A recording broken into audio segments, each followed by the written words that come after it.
30 ലാക്ക് അല്ലെങ്കിൽ 40 ലാക്കിന്റെ ഒക്കെ എബവ് ഉള്ള ഒരു റിയൽ എസ്റ്റേറ്റ് പ്രോപ്പർട്ടി ഓൺ ചെയ്യണമെന്നുണ്ടെങ്കിൽ നമുക്ക് അതിന് ഏറ്റവും ബെറ്റർ എന്ന് പറയുന്നത് ആഡ്സ് ചെയ്യാണ്. പ്രോപ്പർലി ആഡ്സ് അവർ ടാർഗറ്റ് ചെയ്ത് ചെയ്യുകയാണെന്നുണ്ടെങ്കിൽ റിസൾട്ട് കിട്ടും.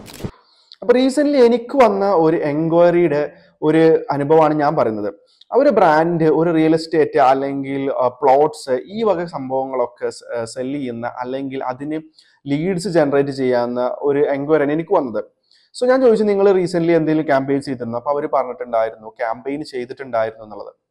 അപ്പോൾ അതിൽ അവർ ഇൻഫ്ലുവൻസർ മാർക്കറ്റിംഗ് ക്യാമ്പയിനാണ് ചെയ്തിട്ടുള്ളത്. ഏകദേശം ഒരു 40K to 70K അടുത്ത് അവർക്ക് സ്പെൻഡ് ആയിരുന്നു. അതൊന്നും അവർക്ക് ജനറേറ്റ് ചെയ്യാൻ പറ്റിയ ലീഡ് എന്ന് പറയുന്നത് ഏകദേശം ഒരു 5-6 ലീഡ്സ് മാത്രമാണ്. അതിൽ തന്നെ റിസൾട്ട്സും വളരെ കുറവാണ്. അവരൊരു ലൈഫ് സ്റ്റൈൽ ഇൻഫ്ലുവൻസർ അല്ലെങ്കിൽ ഡെയിലി വ്ളോഗ്സ് ഒക്കെ ചെയ്യുന്ന ഇൻഫ്ലുവൻസറുമായിട്ടാണ് ചെയ്തിട്ട്. അപ്പൊ അതിൽ വരുന്ന റിസൾട്ട്സ് എന്ന് പറയുമ്പോഴും അതുപോലെ ആയിരിക്കും. കാരണം ഒരു 30 ലാക്ക് അല്ലെങ്കിൽ 40 ലാക്കിന്റെ ഒക്കെ എബവ് ഉള്ള ഒരു റിയൽ എസ്റ്റേറ്റ് പ്രോപ്പർട്ടി ഓൺ ചെയ്യണമെന്നുണ്ടെങ്കിൽ നമുക്ക് അതിന് ഏറ്റവും ബെറ്റർ എന്ന് പറയുന്നത് ആഡ്സ് ചെയ്യാണ്. പ്രോപ്പർലി ആഡ്സ് അവർ ടാർഗറ്റ് ചെയ്ത് ചെയ്യാണ്.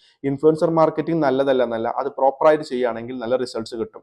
സോ ഇതിൽ അവർ വേറൊരു ബ്ലണ്ടർ ചെയ്തതെന്ന് വെച്ച് കഴിഞ്ഞാൽ അവരുടെ ഇൻസ്റ്റഗ്രാം അക്കൗണ്ട് പോലും പ്രൈവറ്റ് ആക്കിയിട്ടാണ് ഇട്ടിരുന്നത്. ഇതിന്ന് എന്ത് റിസൾട്ട്സ് ആണ് അവർക്ക് കിട്ടുക? ഞാനത് ചോദിച്ചു അവർക്ക്. അപ്പൊ അവർക്ക് ഇതിനെ കുറിച്ചിട്ടൊന്നും ഒരു ധാരണയില്ല, അതിനെക്കുറിച്ച് ഡീറ്റെയിൽ ആയിട്ട് ഐഡിയാസ് ഇല്ല.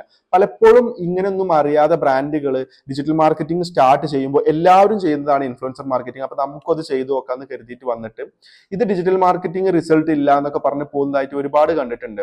സോ നിങ്ങൾ ഇൻഫ്ലുവൻസർ മാർക്കറ്റിംഗ് ആണെങ്കിലും ഡിജിറ്റൽ മാർക്കറ്റിംഗിലാണ് ചെയ്യുമ്പോൾ നിങ്ങൾക്ക് അതിനെക്കുറിച്ച് അറിവില്ല എന്നുണ്ടെങ്കിൽ, അറിവില്ല ഒരാളോട് ചോദിച്ചു അല്ലെങ്കിൽ ഒരു ഏജൻസിനെ സമീപിച്ചിട്ടോ അല്ലെങ്കിൽ അതിനെക്കുറിച്ച് കുറച്ച് മനസ്സിലാക്കിയിട്ടോ നിങ്ങൾ ചെയ്യുമ്പോൾ അത് നിങ്ങൾക്ക് റിസൾട്ട് കിട്ടും.